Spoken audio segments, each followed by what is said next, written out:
They hurt you. Everyone can see it, and somehow by the end of the conversation, you're the one apologizing. It happens in relationships, in families, at work. Someone says or does something that clearly causes harm, and the second they're confronted, the story flips. Suddenly, they're not the one who did something wrong. They're the one who's been wronged, misunderstood, attacked, hurt by your reaction, not by their own behavior. And somehow, everyone in the room ends up comforting them, including, most of the time, you. Psychologists have a name for this exact pattern. It's called DARVO: deny, attack, reverse victim, and offender. First, deny that the harmful behavior happened at all. Then, attack the credibility of the person raising it. And finally, reverse the roles entirely, so the person who caused harm ends up positioned as the one who's actually suffering. It's not random. It's not a coincidence that it happens the same way, almost every time. It's a specific, repeatable sequence, and once you can see the steps, it becomes very hard to unsee. Here's why this tactic works as well as it does. Most people have a strong automatic instinct to comfort whoever looks the most distressed in the room. It's not a flaw. It's empathy doing exactly what it's built to do. The problem is, genuine distress and performed distress can look almost identical from the outside, especially in the heat of the moment. So when the person who caused harm reacts with tears, panic, or outrage, onlookers' empathy kicks in immediately, often before anyone's actually established who did what. The person raising a legitimate concern ends up looking calm, or frustrated, or aggressive by comparison. And calm, next to someone sobbing, can look a lot like guilt to an untrained eye. This is where it gets genuinely difficult, because real victims exist, and real victims also cry, panic, and react strongly, and they deserve support just as much, if not more. The difference isn't in how intensely someone reacts, it's in the pattern over time. Someone playing the victim tends to show this response specifically and consistently whenever they're held accountable, and rarely at any other time. Someone who is a genuine victim shows distress that's connected to the actual harm itself, not to the moment they're being asked to answer for something they did. After enough of these cycles, the person on the receiving end usually stops trusting their own read of the situation entirely. If every time you raise a concern, you end up the one comforting them or apologizing, your brain starts doing the math differently. It starts to think, maybe I'm the problem. Maybe I'm too sensitive. Maybe I'm remembering it wrong.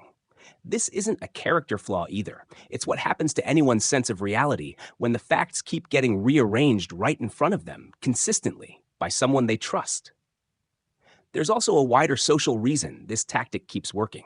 Most people have never been taught to separate who seems more upset from who is actually responsible. We're taught to trust visible emotion as evidence.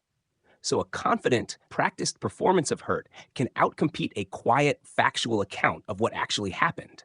Not because the audience is foolish, but because nobody ever gave them a framework for telling the two apart.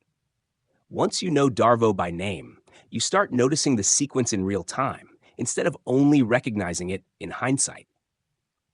To be clear, this doesn't mean every person who reacts emotionally when confronted is manipulating you, and it doesn't mean you should treat every display of hurt with suspicion. Most people, most of the time, are reacting honestly, even if defensively. What we're describing here is a specific, repeated pattern, not a single hard conversation, not one bad reaction, not someone who's simply bad at receiving feedback. The line is repetition and function. Does this response reliably shut down accountability every single time, regardless of what's actually being raised? If you recognize this pattern in someone close to you, the goal isn't to win the argument about who the real victim is. That argument is usually unwinnable in the moment, by design. The more useful move is to separate the two conversations entirely. Address the original concern on its own, calmly, without following the redirect into their distress.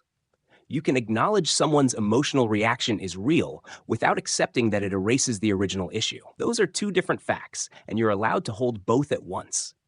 It's worth naming the cost of this pattern going unaddressed. Over time, in relationships where this repeats without ever being named, the person constantly playing peacekeeper often loses track of what they actually feel, believe, or need. Because so much energy goes into managing someone else's narrative. Recognizing the pattern isn't about diagnosing someone else from a distance. It's about protecting your own grip on what's real. So you're not spending your energy auditioning for a role in someone else's performance. The next time you feel yourself apologizing for something that started with someone else's behavior, pause and ask one question. What actually happened here before anyone reacted to anything? Not who cried first, not who seemed the most hurt in the room, just the plain, boring sequence of facts. That question alone won't fix the relationship, but it will hand you back something the pattern has been quietly taking from you, your own sense of what's true. So the next time the story flips halfway through a hard conversation and you suddenly find yourself comforting the person who hurt you, pause. That's not proof you were wrong. That might just be the spotlight, doing exactly what it was built to do. If this helped you name something you've felt for a long time, subscribe